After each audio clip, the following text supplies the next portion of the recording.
Good day, everybody, and welcome once again to our YouTube channel. Today we'll be having a topic before us, and the topic is nature of matter.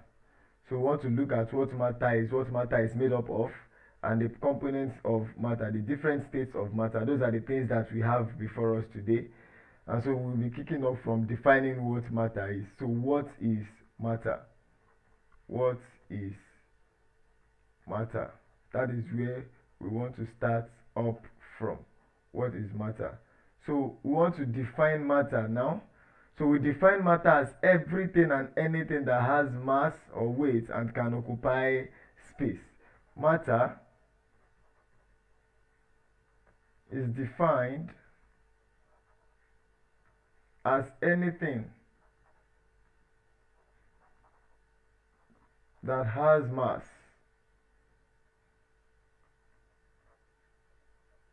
or we can call that weight and has the ability to occupy space. Now, we just said that matter is anything that has mass or weight and can occupy space. So what we are saying is that matter is found everywhere around us. Matter is in anything that is in the universe. So if we look at that, we will find out that we have identified that there is something called mass in this, and mass is just talking about weight. Mass is talking about weight. So we need to understand that as well. So if we just said that mass is talking about weight, then how does mass incorporate into matter? So there is no way we can explain matter without having to talk a little about weight. So let us quickly look at what weight is. Weight. Weight. So weight is a medium through which we measure the state of heaviness, how heavy a particular substance is. That is what we define weight as. So I will quickly look at what weight is.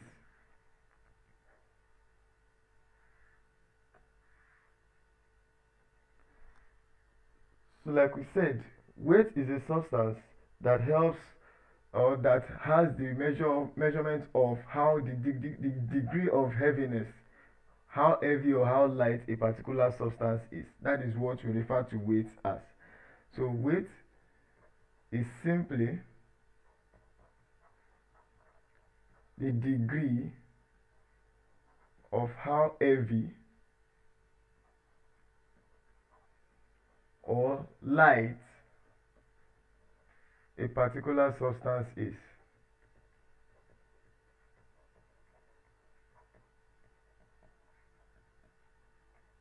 So we just talked about weight now, that it is the state of or the degree of heaviness or light a particular substance is.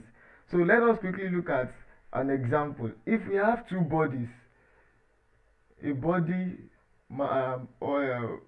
body A, which has a mass of 20 kilograms, and we have body B that has a mass of 10 kilograms. At this point here, we need to understand that a particular mass is bigger in size than the other. So the force of a particular mass is going to be felt on the other, and that is what we refer to as the force of gravity. So force of gravity is the force that is felt on Earth. That is how we get to measure the weight of substances or of masses. So when we want to explain the force of gravity felt on Earth, we look at it with respect to Earth. So Earth is always going to be a larger mass in quantifying two substances. It's going to be what, larger than every other mass that you want to bring beside it, and that is why every time we have to talk about gravity, we eventually have the possibility of an object moving towards the center of the Earth. Any object that is thrown up will always find its way back to the center of the Earth, and that is how weight is being measured. So invariably what you are saying is, if you have to measure weight, it is a force that is felt as a result of the force of gravity pulling the object back to the center of the Earth. That helps to exert the mass of that object to be able to measure its weight. So that is what matter is talking about. So we've just talked about that now, that mass is found in matter. So matter has mass and it occupies space. So weight is the effect or force of gravity of the earth that is exerted on a body. Weight is the effect of the force of gravity, the effect of the force of gravity of earth, of the earth, the effect of force of gravity of the earth that is exerted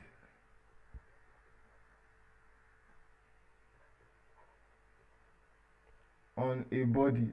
So that is how we get to measure what weight is. So what we're saying is that weight of a body is directly proportional to its mass, and it is equal to the earth's gravitational attraction. Again, that the weight of a body is directly proportional to its mass.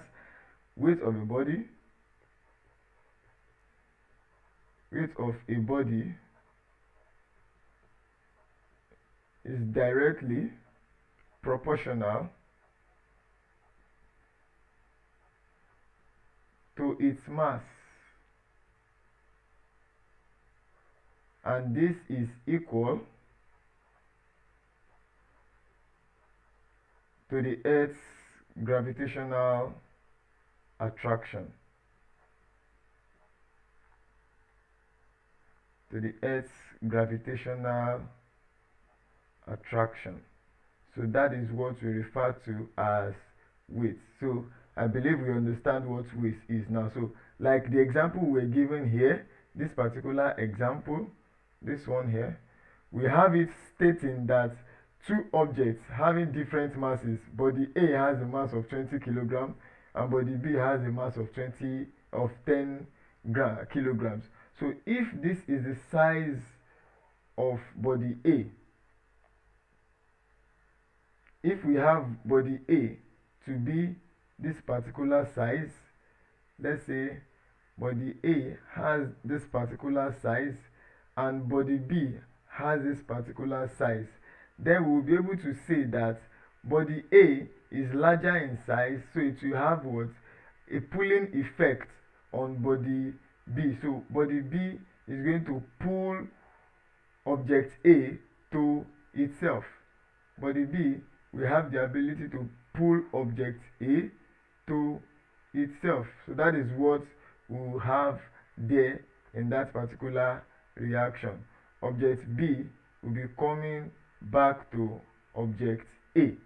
So that is how the force will be felt on that particular or between those two bodies.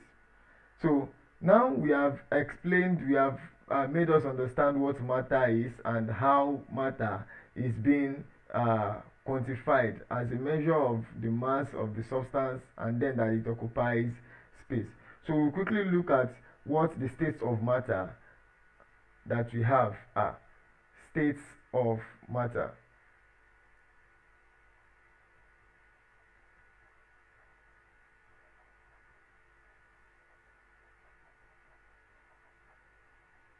The states of matter. Now, we need to understand here that we have different states of matter. So that is what we will quickly go to explain now. Now, matter is found majorly to exist in three different states. Matter exists in three states.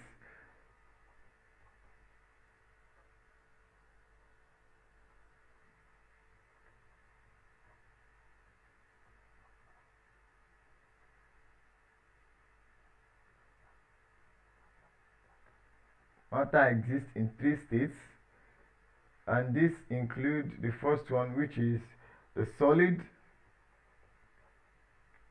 The solid is the first.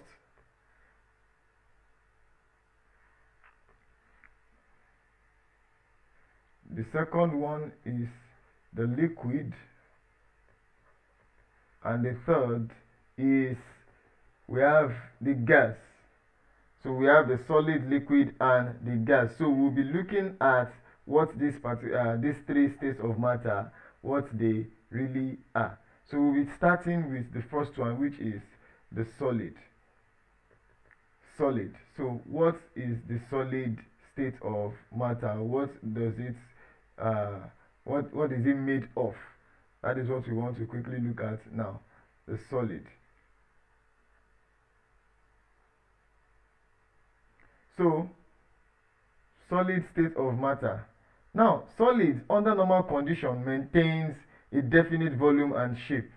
What we're saying is that a particular solid substance will always have a definite shape, a definite mass. So that is what solid is. It has, under normal condition, a normal shape, a definite volume and a definite shape. And this is because the particles are tightly packed or held together. So that is the first property we're looking at.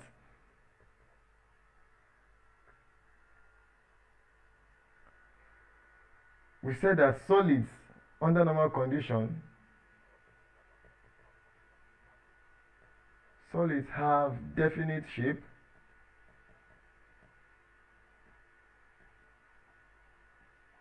and volume. So this is because of the following properties. One, it has the particles tightly packed or held together. The particles of solids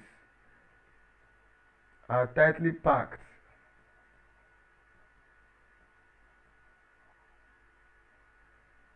or held together. Now, there is something responsible for this. It is as a result of the bonds that are holding the particles together. So if this is what we are trying to say, for example, we have something like this. We have something like this. Let's say we have this.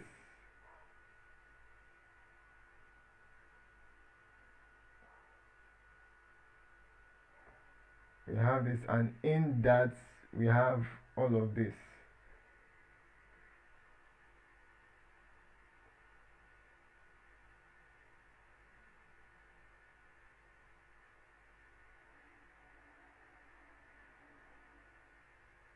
If you look at this, you'll find out that in this particular substance, we have some particles inside it. These particles can be likened to atoms in a substance. So in these particles, we have these bonds. We have all of these bonds holding the particles. In this substance, we have these bonds holding the particles together. Now, you will come to realize that all of the particles are held end to end by specific bonds. They are held end to end by specific bonds.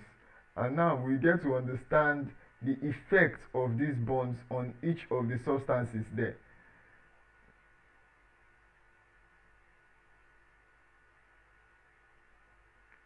You can see that we have bonds holding them from left to right, all of the particles, and also we now introduce the particles holding them from top to bottom.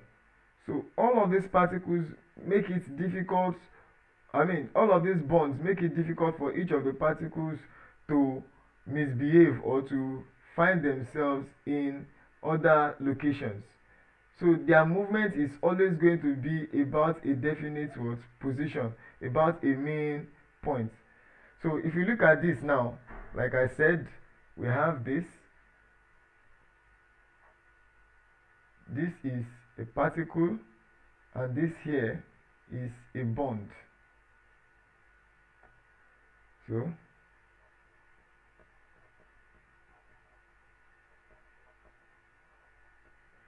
now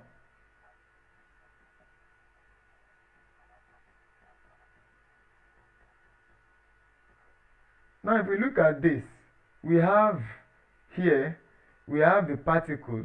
If you look at this closely, we notice that we have these particles here. All of these particles, we see them, being held together by these bonds that are shown in blue color.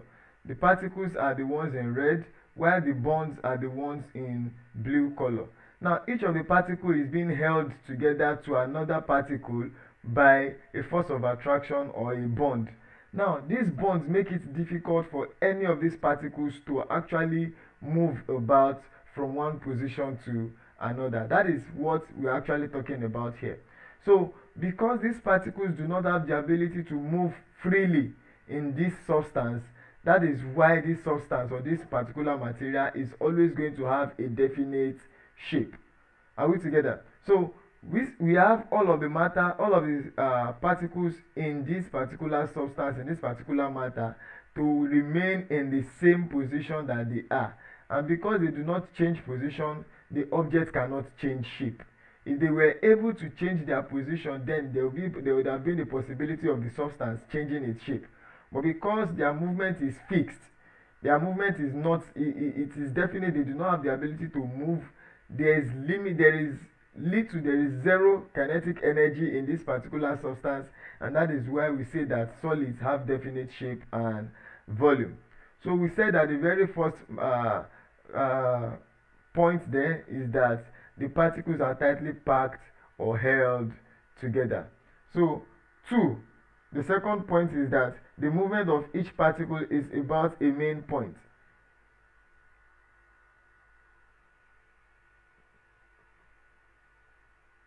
Okay, let me put it here.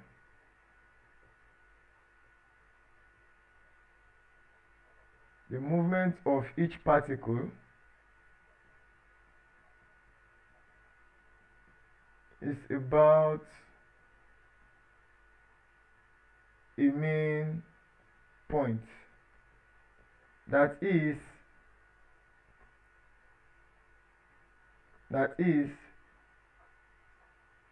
the particles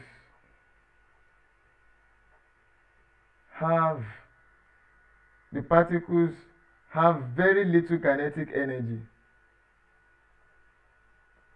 very little or zero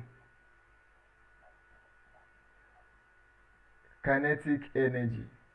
So they do not have the luxury of movement, they do not have the ability to move about. So that is the second property. And then the third one is that solids do not have the ability to flow. We just said that they do not have the ability to change position, so they cannot flow. 3. Solids do not have the ability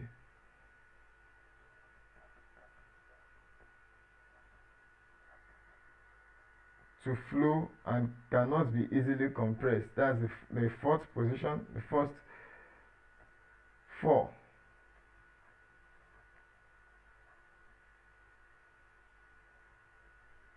They cannot be easily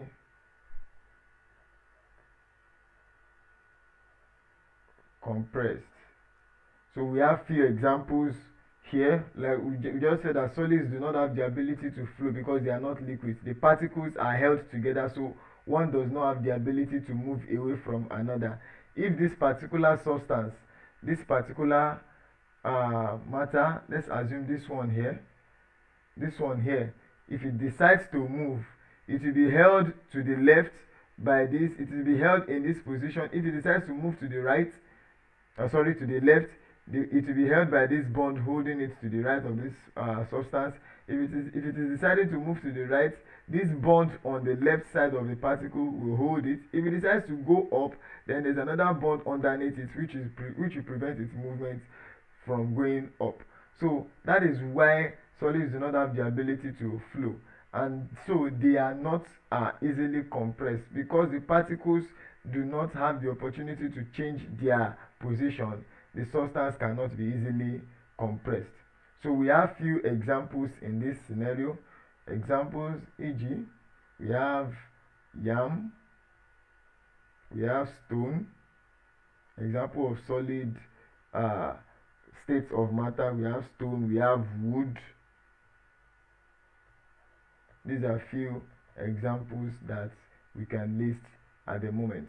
So we have just talked about solid. We said solids have definite shape and volume. So let us move to the next one, which is going to be liquids. The next one is going to be liquids.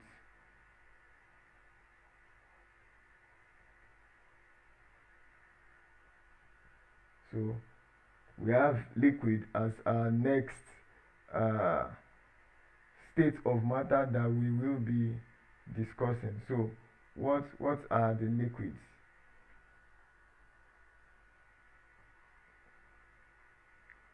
So when we talk about liquids, a liquid has no fixed shape. Liquid has no fixed shape.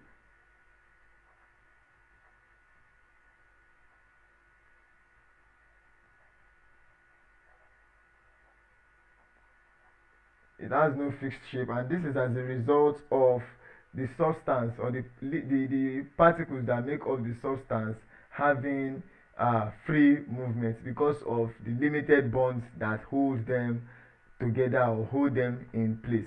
So we said that they have no fixed shape, but they have the ability to assume the position of the container and the shape of the container in which they are found, but can assume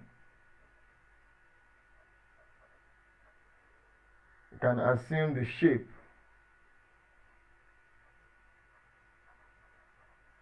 of the container, the shape or volume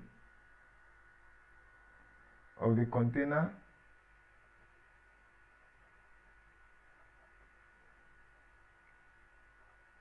in which they are found. So that is about the liquid. So the properties now. The properties, first and foremost, we say that the particles are loosely packed together. The particles that make up the liquid are loosely packed together.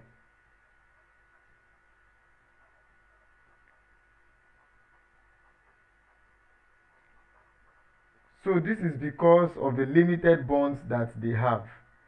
So if the particles are loosely packed together, they will not be tightly held together in position like the solids state of matter.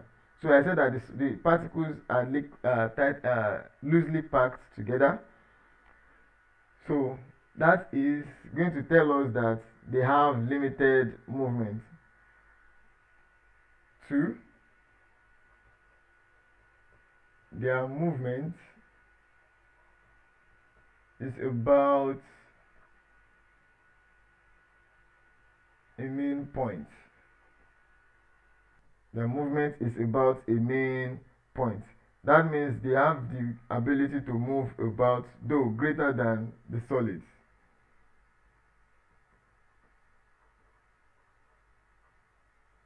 They have greater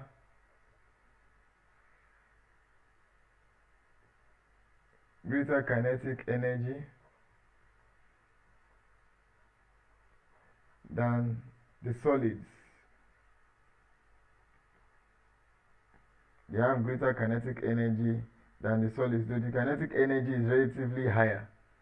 That is what we are trying to say in that particular scenario. So let us quickly see what the diagram to that particular substance is going to look like. Now, let's assume we have something that looks like this. Let's assume we have something that looks like this.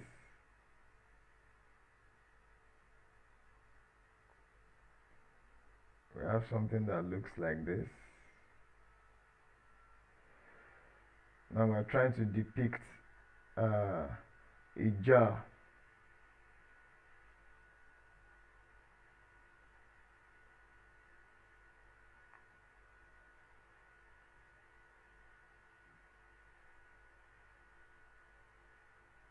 Okay, so we now have the particles in it looking like this.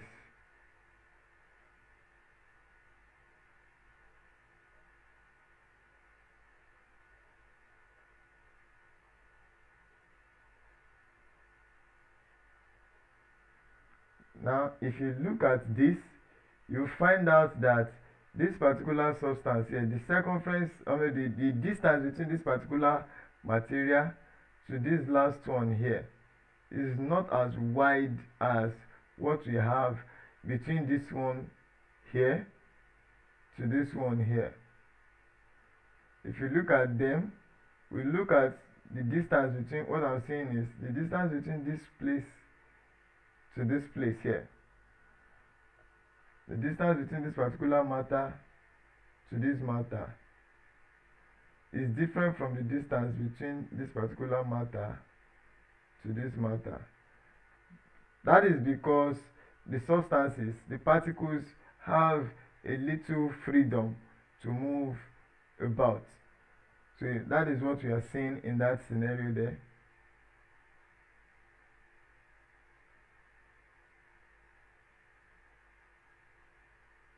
So if you look at the distance between them, you find out that this one here, the distance between this particular material, this particular particle to this one is wider, or is greater than the particle here to this one here.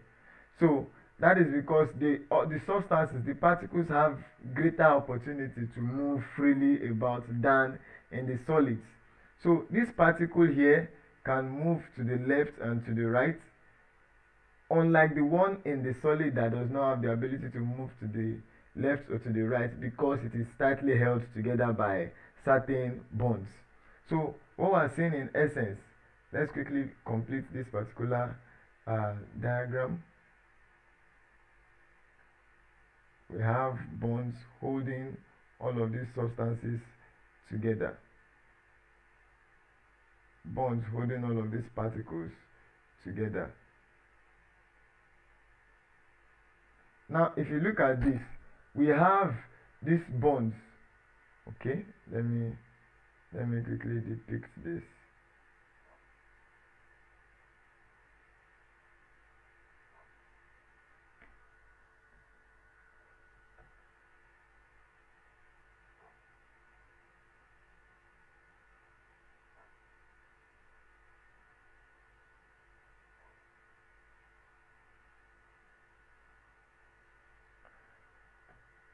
Okay, we have this one to the distance. The arrow is showing distance between the particles. Here we have the particles, and here we have the bonds. So those are the structures holding that. So if you look at this substance here now, we have something that makes it look like, if we were to remove this outer container, you notice that this is going to be, let me use this so you'll understand. We have the shape of the substance going to look like this.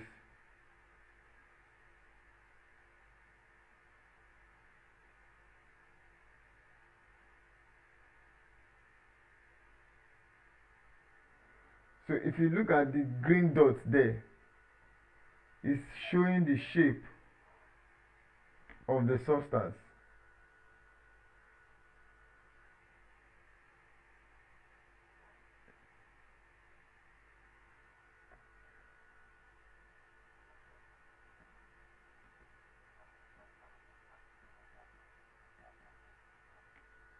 Sorry.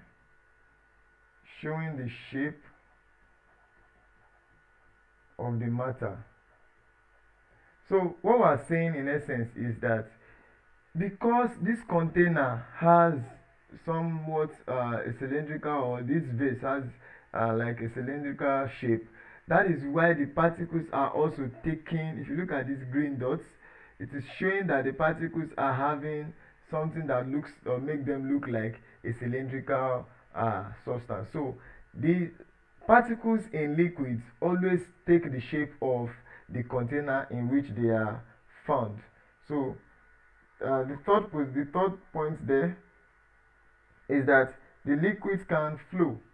Liquids can flow.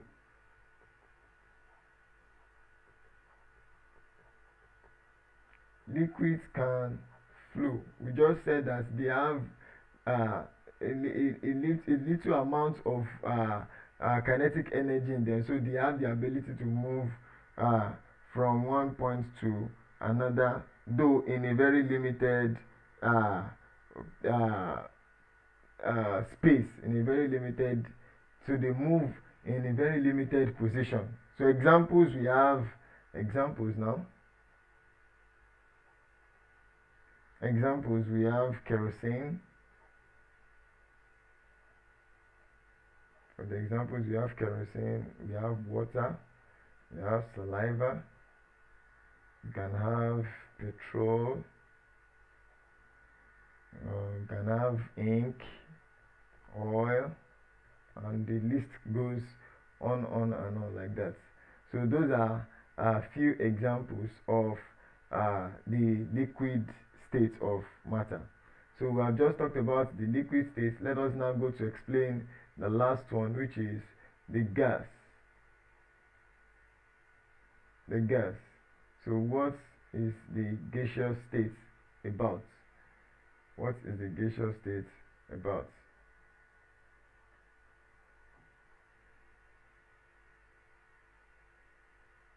Gas. So if we talk about gas, we'll be saying that gases maintain neither volume nor shape. They have neither volume nor shape. Gases have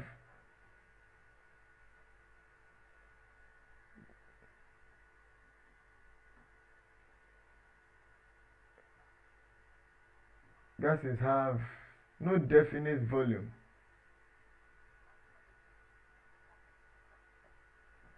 No definite volume nor shape. They have no definite volume nor shape, but completely fill any container. But can fill any container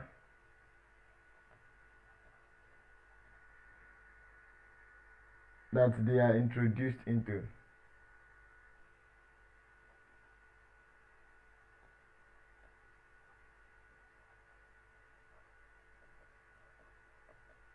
So that is what the gases are. So we'll be looking at the properties now. The properties of gases. Why do we say that they do not have definite volume or shape? The first property there is because it expands, or okay, let me start with this, that the particles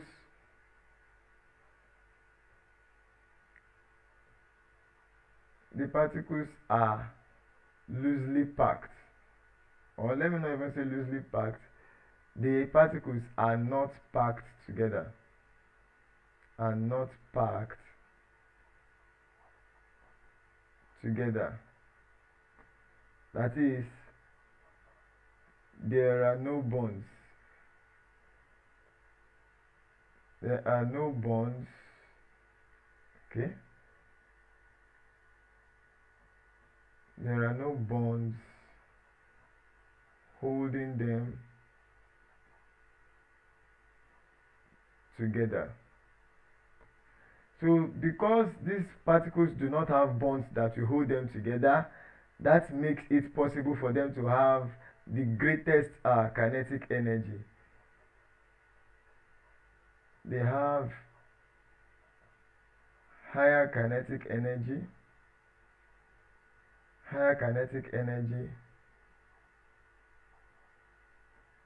than the liquids. And because they have a higher kinetic energy than the liquids, you find the particles of the substances moving randomly about in the container. So let us quickly look at this. Let's assume we have something that looks like this.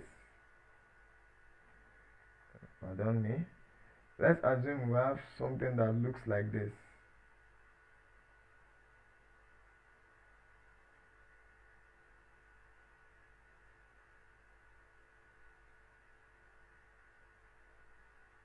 Let's assume we have a particular substance that takes this shape.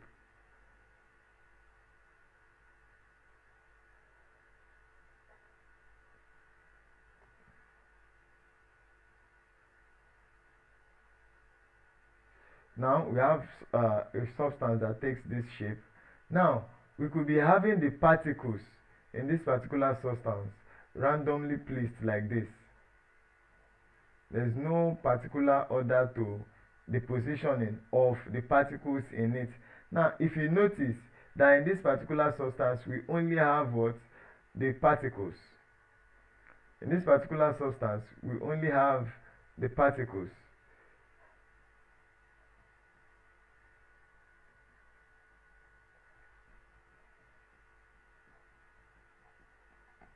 There are no bonds in this particular substance.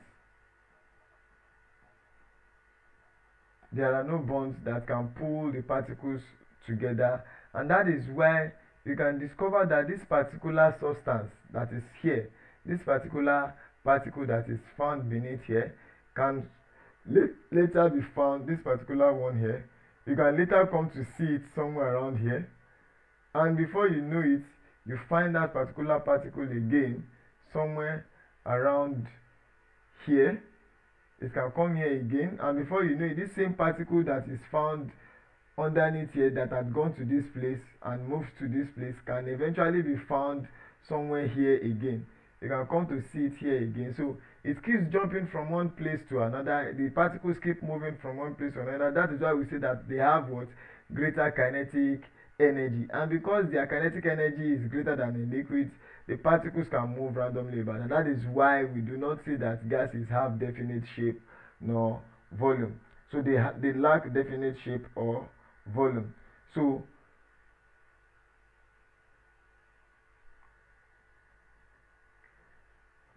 these particles can be expanded.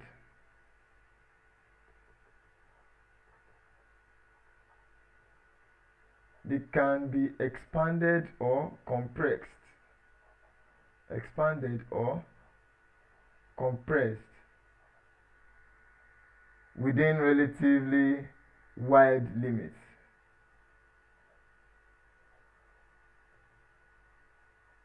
Within limits. So you can compress them, you can fit them into containers. You can compress them, and that is how you have them in our aerosol cans, in refrigerator cylinders, and the rest of those. So the molecules are far apart. You can see that the particles that make up these substances, you can look at this. You can see that these particles, they are far apart, and because they are far apart, they move about freely and randomly.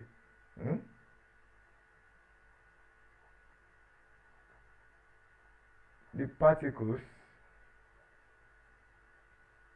are far apart. Hence, they move freely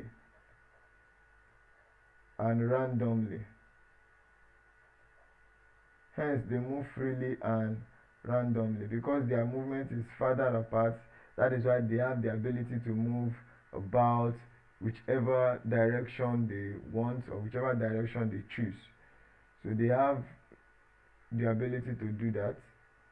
So because the particles are far apart, the molecules move about randomly and freely.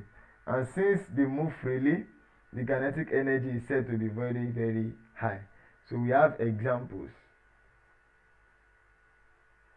of gases like oxygen, we have nitrogen, we have carbon dioxide, for example, CO2, carbon dioxide, and a whole lot of other particles, a whole lot of substances that make up the solid, the gas or the gaseous states. So those are the three major states that we have. We've talked about this. We talked about the liquid. We've talked about solids, liquids, and then the gas. So the next thing we'll be looking at is the change of state of matter. Change of state of matter.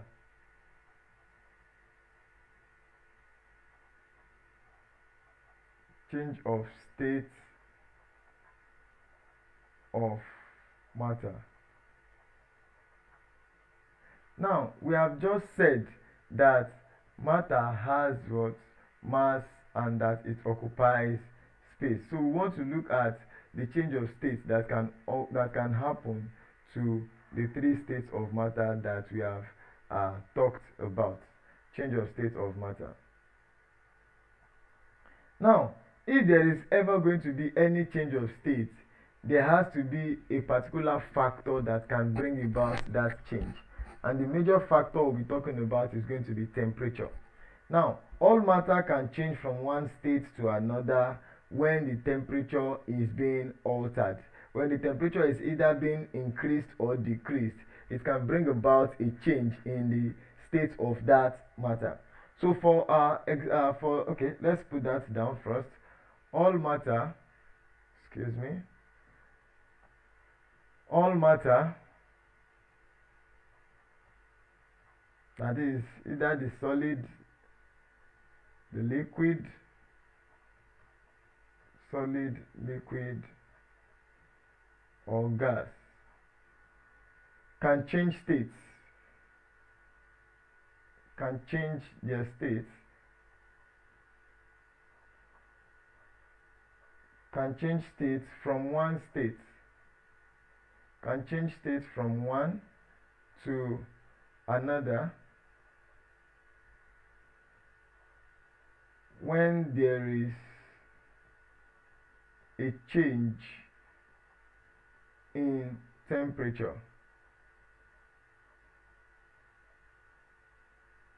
When there is a change in temperature. So for the course of this particular lesson, we will be using water as our case study. We'll be using water as our case study. So we can have water in the solid form, we can have water in the liquid form, and we can also have water in the gaseous form. So what are the three states, the three scenarios where we have water? The first one, in the solid form, we can have it in form of iced block. We can have water in form of iced block in the solid form.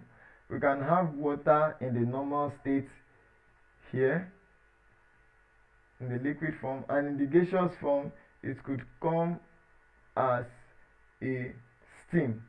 It could come as a steam. So if we look at this now, between these two extremes we have this.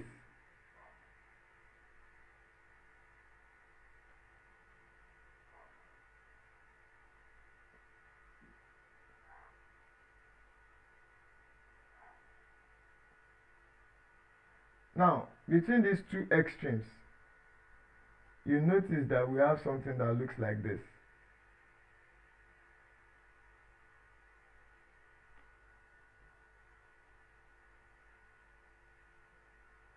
Now, this is what we are saying in essence. Here, when there is heat or increase, let me say increase in temperature.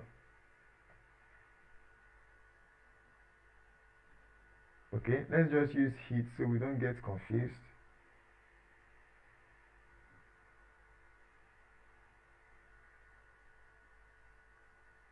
Okay, let's use increase in temperature. Increase in temperature. Also here we have increase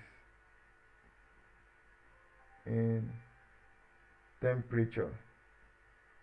Well, beneath here, down here, we have decrease in temperature.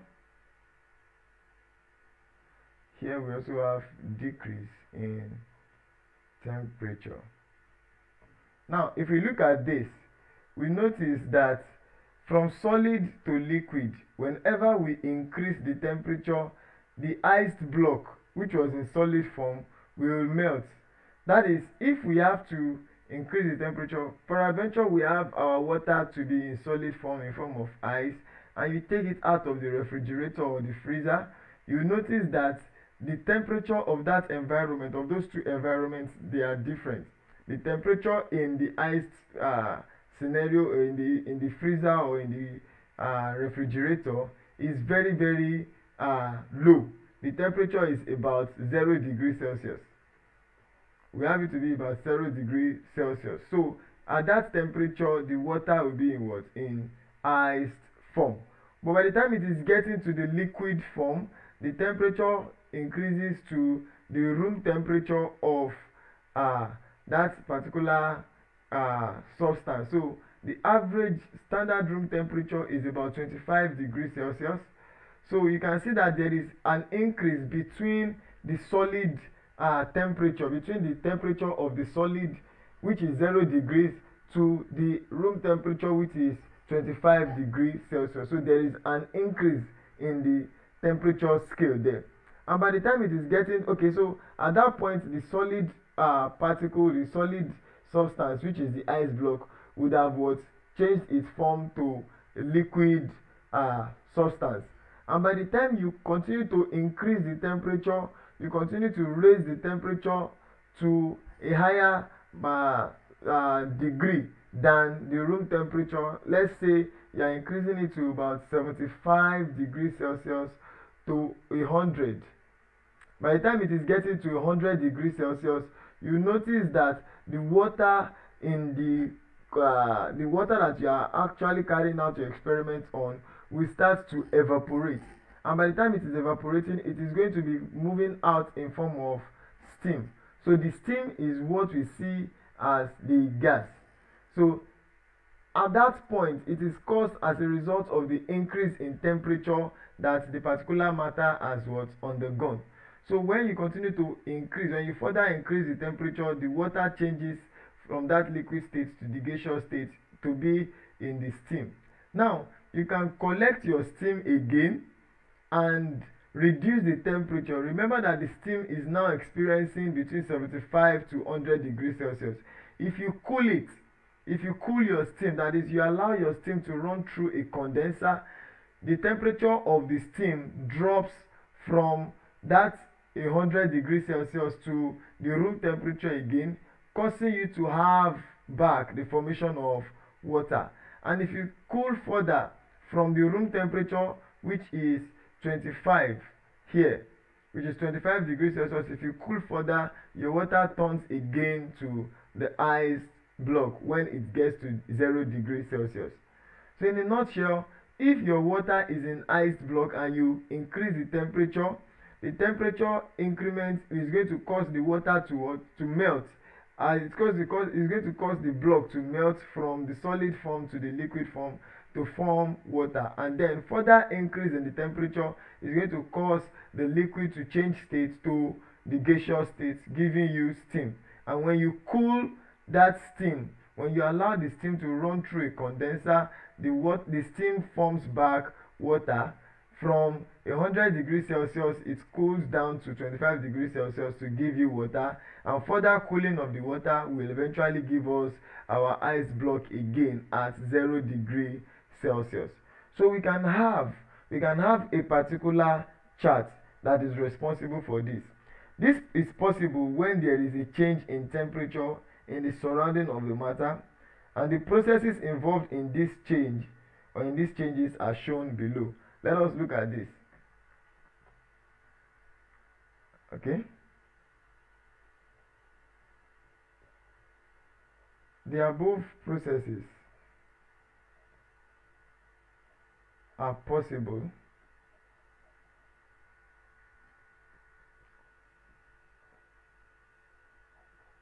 when there is a change in the temperature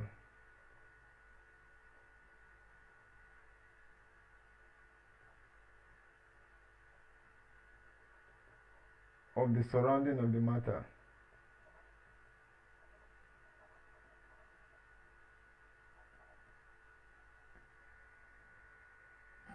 This process involved in these changes are shown below. So let's quickly look at the chart. Now, if we have this, let's assume we have this. Okay, let me quickly put it. The processes involved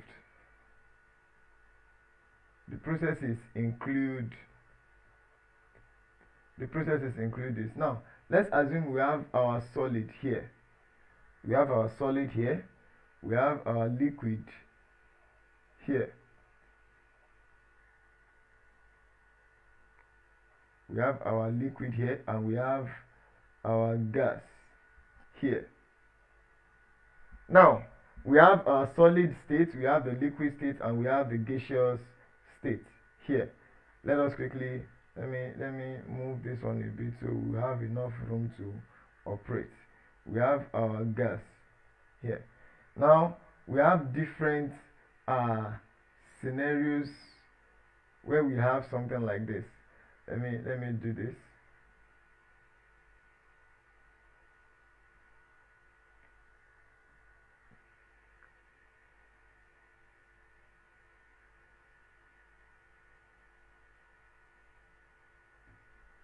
Now in these two scenarios we have increase in temperature, and in these two scenarios further here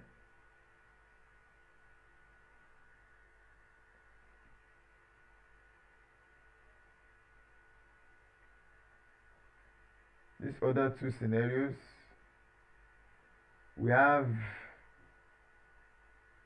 decrease in temperature. These other two here we have decrease in temperature. So for this first one, when solid turns to liquid, we have that particular scenario to be called melting. Melting, or it can also be called liquefaction.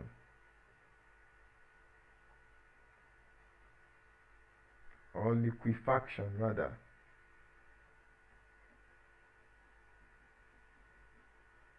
Liquefaction.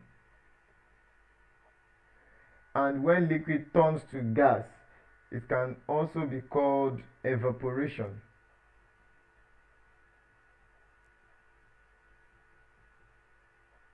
When liquid turns to gas, it can be called evaporation or vaporization.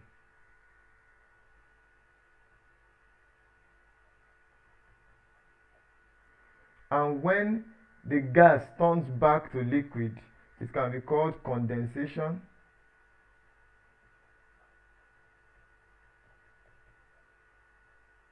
Condensation or also liquefaction, depending on the change of state. Liquefaction, while this one can be called solidification. Solidification or freezing.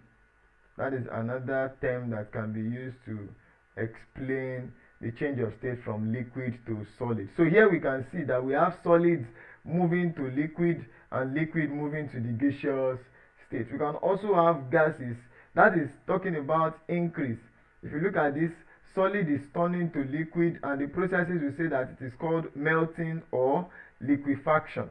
When solid changes its state, that is when we experience increase in temperature of the substance.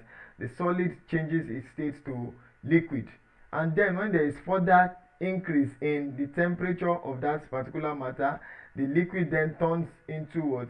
Gases, as the process is known as evaporation or vaporization. Now when you collect your gas and you cool the gas, when you allow the temperature to drop, the gas turns back to liquid in form of the process called condensation, or it can also be called liquefaction, and then further cooling of the liquid can turn to solid, and the process is called solidification or freezing. Now we can also have a third another process where the solid state moves or jumps directly to the gaseous state. Where it jumps or moves directly to the gaseous state, the solid turning or moving directly to the gaseous state. That particular process is what we refer to as sublimation.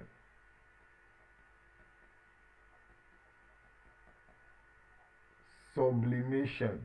So that is the process that we talk about there, when the substance is moving from the solid state to the gaseous state without having to pass through the liquid state. When it doesn't pass through the liquid state, look at this, the solid is moving, changing. Look, if you look at earlier, we have solids first moving. If the solid is to get to gaseous state, it will first move through the liquid to the gas. But in this scenario, we have the solid changing its state directly to the gases without undergoing the liquid state. So we have some substances that have that ability. Example, we have camphor that can sublime, that is, it changes from solid state to the gaseous state without passing through the liquid phase. So those are the changes that we have in the states of matter. The changes that we have in the state of matter.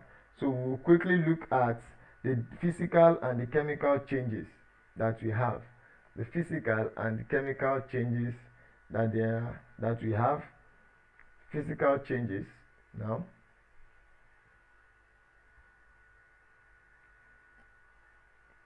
Physical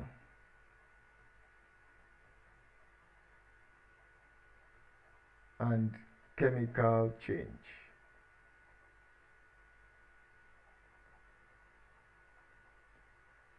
Physical and chemical changes. So we're looking at what physical changes are and what chemical changes are as well.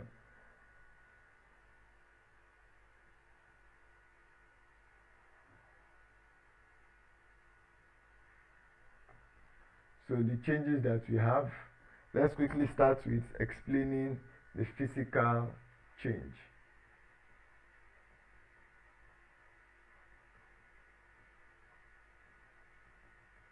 Physical change. This is the type of change that can be easily reversed.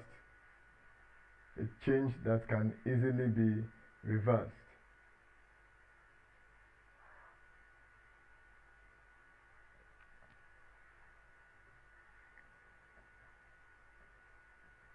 This is a change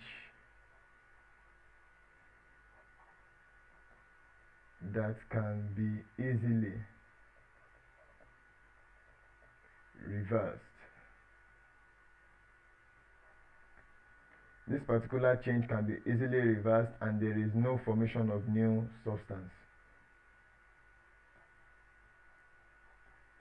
Without the formation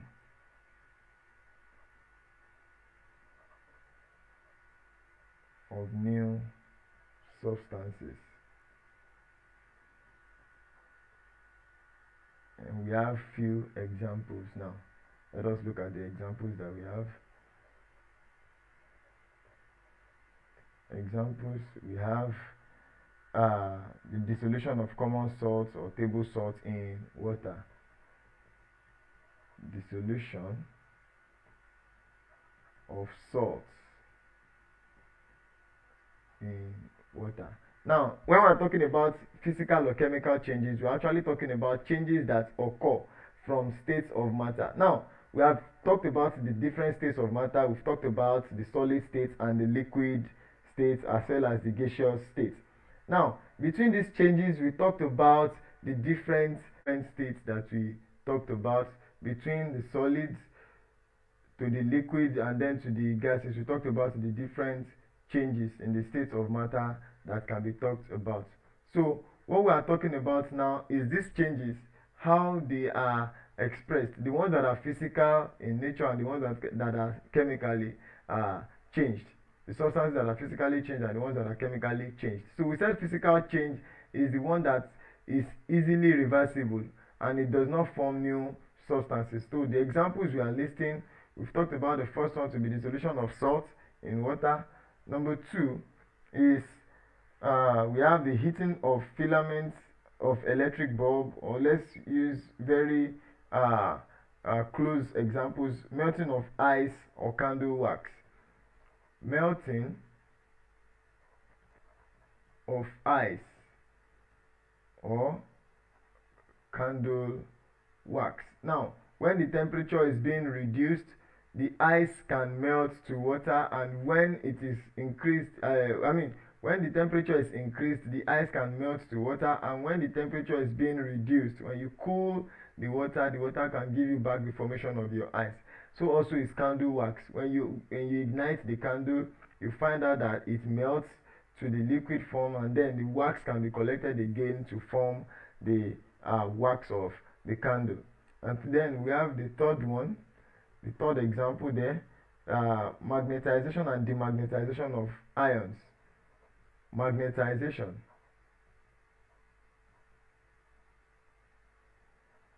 and demagnetization of ions.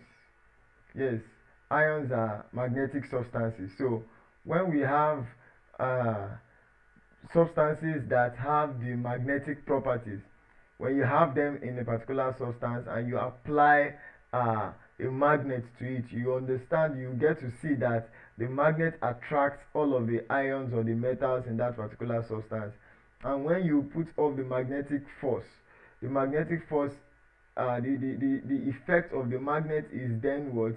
Being relapsed, such that the magnets are removed from, the ions are removed from the magnet. We also have this one here, the sublimation process.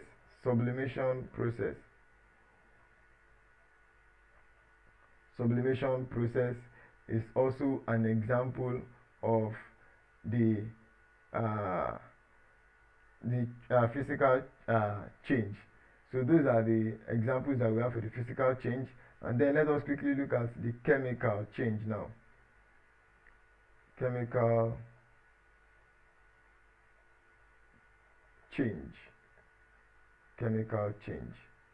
So looking at the chemical change, excuse me.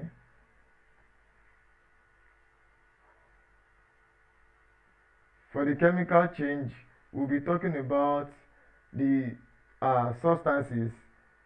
The transformation bring about new substances, and it is not easily reversible.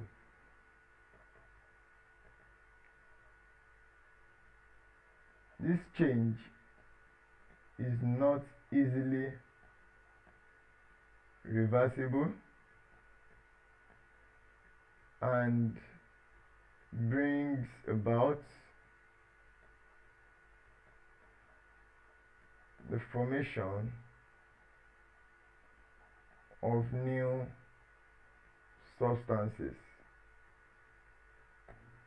Yes, physical changes have a reversible reaction that will not produce new substances, because every time we have all of these examples here in physical change, the solution of salt, you can get back your salt from your water when you carry out evaporation. Melting of ice, you can get your ice back when you cool your water that has been turned to when you cool the water that has been gotten from the ice. You can also carry out magnetization and demagnetization. So all of these physical processes can be reversed, so no new substances are formed. But in the case of the chemical change, we have the reaction to be irreversible. The reactions are not easily reversed, and then there is going to be the formation of new substances. Example: if you look at the following examples, we'll understand why we said that reaction of sodium with water. When sodium reacts with water, it gives a different compound. When sodium reacts with water, it gives a different compound. You can have sodium, reaction of sodium with water. When we react sodium with water, we can have a different compound. Example, we have Na plus with water. This can give us something that looks like this. We could be having something like this, and then the product is being formed. So we have a different substance. So that is one example. We can also have another reaction when we add quicklime to water, or we combust charcoal. Combustion of charcoal.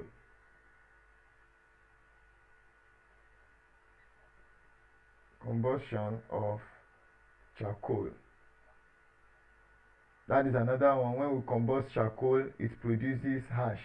It gives us ash. So we cannot get back our charcoal from the ash. We also have another one.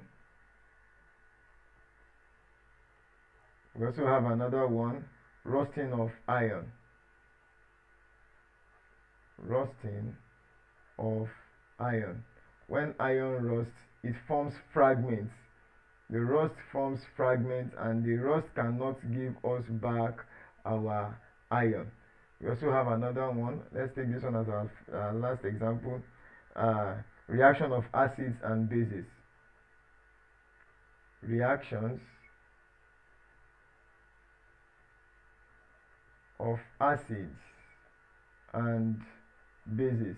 Now, when we have acids and bases, that is called a neutralization reaction. That particular reaction of acid and base is going to give us what we refer to as salt and water. So it is not going to be a reversible reaction. So those are examples of substances that can cause they are examples of irreversible change reactions. So that about that. So let us quickly see the differences that we can have between these two changes, between the physical change and the chemical change. Differences.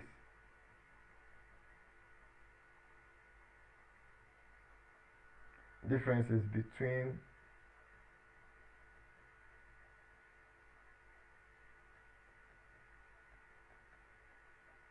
physical and chemical changes.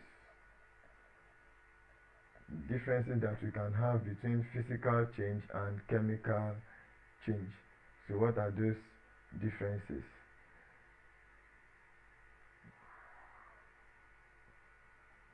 Differences that we can have between physical change and chemical change. So let us quickly do this. We have the physical change here. Physical change. And here we have chemical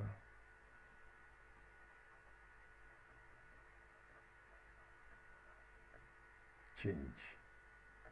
So we have the physical change and we have the chemical change.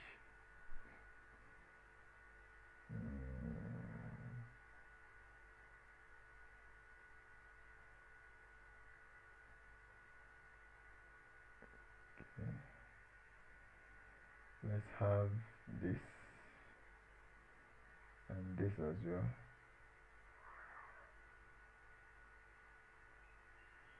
So the first thing we'll be talking about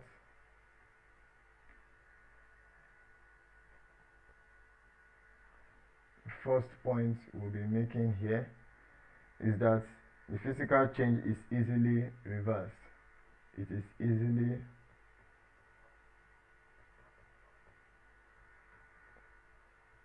reversible. The physical change is easily reversible because it can go back to its original form, unlike the chemical change, which is not easily reversible. It is not easily reversible. Once the reaction occurs, it may be difficult to get the reaction back to the starting materials. Once the reaction starts, it may be difficult to get the materials back to its starting form. So the second point there says no new substances are formed. In the physical state or in the physical change, we have said it earlier on that there is no formation of new substances. So no new substances. No new substances are formed. No new substances are formed, whereas in the chemical change we have the formation of new substances. New substances here. New substances are formed. And then in the third scenario, we have that there is no change in mass. Yes, this is one very important point. There is no change in mass of the matter.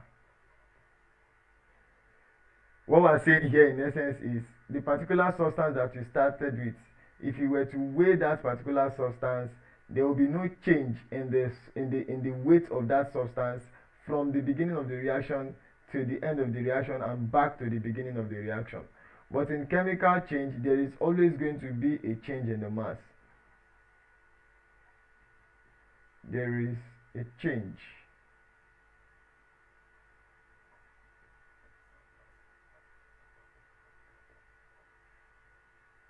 in the mass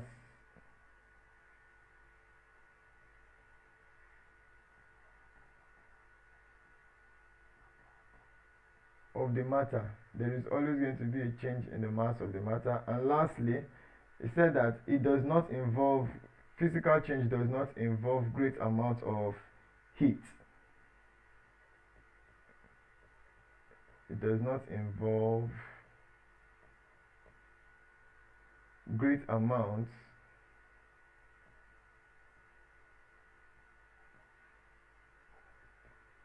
of heat, except when we have to make use of the latent heat of fusion. Except latent heat of fusion or evaporation. Except the latent heat of fusion or evaporation. Unlike the chemical change, which has the involvement of great heat, it involves great amounts of heat. It involves great amounts of heat. Even explosions sometimes can be required. So these are the changes that we have for the physical and the chemical change. So these are the changes that we have in this particular substance. So this is what we have for us under the nature of matter. Please go through the note again and drop your questions or comments in the comment section. Don't forget to subscribe again to our channel as we bring you more interesting topics. Thank you very much.